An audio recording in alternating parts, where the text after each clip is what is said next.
and we should be competing to win the league. They need a John Obi Mikel or Didier Drogba, don't they? Yeah, they need a Didier Drogba for sure. We need a striker who knows how to put the ball in the back of the net. Nicholas Jackson has done really, really well. I've said it so many times. He's done amazingly well. But I think, is he ready to be the top guy right now at the club, to be the number one striker? Maybe, maybe not. So we need a top striker who can come in and help him. Because right now he's injured. What's happening? We're not scoring goals. And I've said it all along that he needs somebody to come in and help him, not to take him out of the squad, but just to help. And healthy competition is always important. We had that back in my day at Chelsea. Yeah. We did Didier Drogba, Nicolas Anelka, Fernando Torres. So we had all those top strikers coming to the football club, but just to help Didier Drogba. And I think that's what Nicholas Jackson needs at the moment. Well, look, you've got your finger on the pulse. Where are these brilliant strikers? Because, you know, Arsenal need a brilliant striker, right? So this one that played yesterday for Newcastle. Wow. There is one. There is one. He is amazing. But I think right now, Newcastle are going to grip hold of him. Oh, yeah. I mean, would you say he's the best in Europe at the moment, Alex? I think right now in England, yes, he is. Yeah. Okay. I think his numbers is absolutely fantastic. And of course, the guy that I've talked about so many times on my podcast, a certain guy called Victor Osimhen, who plays in Galatasaray right now. We almost sort of got the deal done last summer. But almost isn't quite getting the deal done, is it? Yeah. But the club showed the right. The club wanted the player wanted to come as well. So I know exactly where we stopped. Okay. If we have to pick it up again in the summer, it's just pretty easy to get it done because the player really wants to come to the football club. So if you're talking about strikers to come in and help Chelsea Football Club, you have to talk about Isak and you have to talk about Victor Osimhen. So for me, these are the top two strikers. If we could be able to get one of these guys, they will definitely help out next season in terms of being able to... With his numbers, this season, he's been absolutely on fire. Victor has been on fire. Unplayable sometimes. The way he plays, the aggressivity, the way the hunger, scoring goals, creating chances, everything he does this season has been absolutely fantastic. So for me, like I said it, and I've always said it, this is a player that wins you trophy. This is a player that puts you in the top four. This is a player that is reliable. He will get you goals. He will score you goals. And assists. He's got 8. And assists as well. So, listen, it's a player we have to get. I've said it. We have to get him. It will be a disaster. After everything that we've been through with him, the club, me and him, to see him somewhere else wearing a different shirt. For me, in my opinion, it's going to be a disaster. Absolute disaster. So I don't want to see him at PSG. I don't want to see him at Manchester United. I don't want to see him at Arsenal. He's tailor-made for us. Tailor-made for us. You know, John. A player who supported us growing up. Yeah. His idol, Didier Drogba. How many times am I going to say this? He bleeds blue. He wants to play for us. We have to get him. If the club decides to go somewhere else, fair play. I know Victor, with what he's done this season and what he will do again in the future, because I know him. He wants to break record. He wants to keep scoring goals. Wherever he goes, he will win you trophies. He will take you to the top four. He did that with Napoli. They didn't win the league. They didn't win the league in so many years. Yeah, since 1991. He did that with them. Won them a trophy. Left. Went to Galatasaray. Won a trophy. And they won 2 trophies now. Incredible. It's a no-brainer to get him. Where should Victor Osimhen be playing for you then? He was probably the most coveted striker in Europe, with all due respect. How has he ended up playing in Turkey when he was coveted by so many teams? Where should he be? I think for me, he should be one club. He should be at Chelsea. It's a club he supported growing up. Chelsea is his favorite club. Didier Drogba is his idol.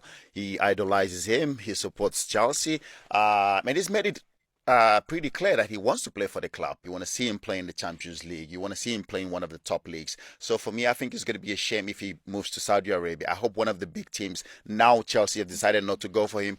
Hopefully, I hope to see him maybe in one of these big teams, Arsenal, Manchester United, maybe. So he's an amazing talent. He scores goals, he creates chances, he wins you trophies, he gets you to the top 4. He's an amazing striker, and I hope one of the big teams go for him. What do you think has gone wrong at Chelsea this last year or so? What's gone wrong? Everything. I think obviously the model of the recruitment from the owners hasn't worked. The system hasn't worked clearly, and we can all see it. So I think we just need to go back to basics. We need to go back to what we are, who we are, which is, getting all those young players, experience, bringing in a bit of experience into the team, mix the team up with youth and experience. I think that's what we need. We need that. We need the players, the young players, to learn from the top players. Obviously, we need characters, we need leaders in the team, and that's what we don't have right now. So hopefully the owners can do that this summer, bring in some top quality players. I think we've got a good manager now. Xabi Alonso, I think, is a young, talented manager.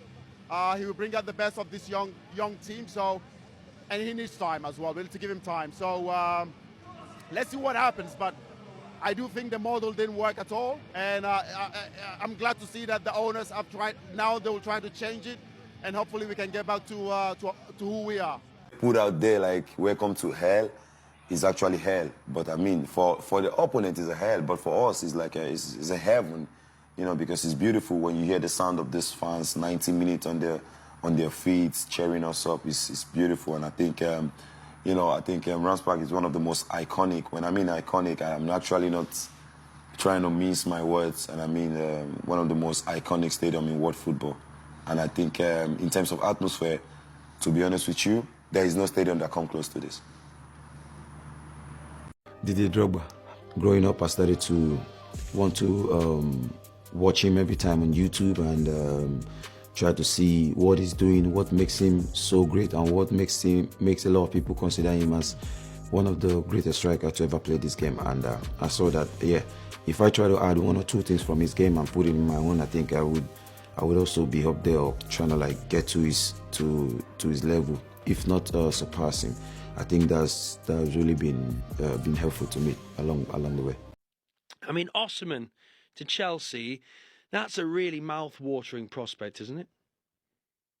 Yeah, I mean, you touched on it there, but I feel like he's been linked to Chelsea forever. He's kind of one of those players that's either going to go there this summer or he's never going to go there and just carry on being linked with them perennially. But yeah, I mean, he's definitely an exciting prospect. I mean, you look at what he's done in Italy for Napoli. He's been a lethal goal scorer, particularly in that title-winning season for them. He's got a great record for his country as well, for Nigeria. He just knows where the back of the net is. I have to say, I think Nicholas Jackson's, I know he's a kind of butt of jokes, but I think he actually had quite a decent season. He kind of grew into the Premier League a bit. So, I do wonder whether, whether he's had a bit of a raw deal in terms of the way he's perceived. He's still a young player. But look, if Chelsea can send Lukaku the other way, and obviously they've been trying to get rid of Lukaku for a while now and get Osimhen, then it would obviously be a really canny bit of business for them and immediately improve their squad and solve a couple of major problems. So yeah, it feels like a no-brainer to me on paper. Because he's been there, he's done it. As a player, he's won titles. As a manager, he's won titles. So that's what you need. A manager's going to walk in through the door, and the players are going to look at him and say, you know what? Whoa, that's Xabi Alonso. I'm going to respect him. I'm going to listen to what he's telling me because he's done it. He's won titles. As a player. And as a manager. And as a manager. Yeah. That's huge. Because sometimes players, we look at it and think, oh, am I going to respect this guy? Who the fuck is this? But when they see a manager that has been there, done it, straight away, the mentality changes. And that's what I want to see. Those players that, to me, for the past couple of months, has looked disinterested at the football club. I hope that comes back. I want to see Cole Palmer next season. Be the Cole Palmer that we know. If Enzo Fernandez wants to stay, I want to see him stay. But I want to see the quality and everything just improve. Taking it to another level. The consistency. And I also think that Xabi Alonso is a manager that's going to come in and bring in that one thing that we all need, that we deserve at this Chelsea Football Club, right? In this squad that we have right now, which is experience. Players with character, leaders. Yeah, we can. That's what we need. Xhaka. Yes, exactly. Bayer Leverkusen, he did it. The first player he brought into the football club was Xhaka. Yeah. You need that. You need that player with experience, that character, that the players are going to listen to on the pitch, that's going to drag this young squad along with him. So that's what we need. And I'm sure Xabi Alonso has probably identified the experienced players that that's going to bring into the football club. And it's also good to know that I've also listened that the model is going to change a bit. What the owners want to do, what the sporting directors wants to do. Moving from bringing in young players to now going into a bit more of experienced players at the age of 27, 28 years old that have the experience, played in the Premier League, played in biggest leagues in the world, that can come in with experience and help this young squad, because we do have some amazing talent in this squad. But it's about the consistency and Well, being back in the Premier League, in the recent years I was watching from abroad, and you could see the level, you could see the competition. So now to be involved, I'm really excited, motivated for this chance with the project we have, with the potential we have. Yeah, we use the position in different countries, going to Hong Kong, Malaysia. It's a great experience to build this support and to be close to these fans that we have all over the world. And we want to prepare and to give them this chance.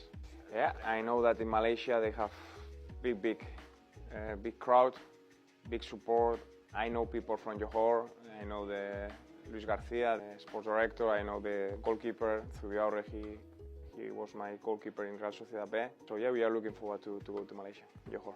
The good thing is that wherever we go in the world, you see the support and the passion for the club, for Chelsea, and they make great effort to watch the games, and we really appreciate that.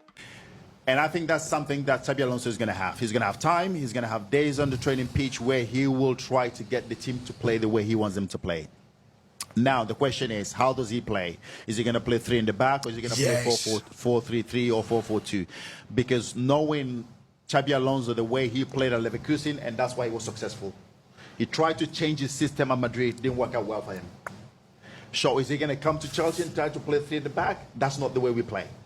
Same thing happened with Manchester United. Ruben Amorim went in there, and everyone was saying, change. 3 in the back is not Manchester United way. You have to change. You have to play the attacking way. You have to play front foot football. Now, is Xabi Alonso going to do that? Is he going to stick with 3 in the back, or is he going to play 4? Because I know the Chelsea fans, when you play 3 in the back and it's not exciting football, they will not buy into it. And he needs the fans to buy into the project, what he wants to do. And he needs to hit the ground running straight away, winning games, playing exciting football, playing front foot football, because that's what our fans like to see. Our fans have been spoiled with some really good football and winning trophies as well. So for Xabi Alonso, he's got a massive task ahead of him, because he needs to get this team back into contention. Because right now we finished 10th last season, not good enough. For a club like Chelsea, we need to get back into competition.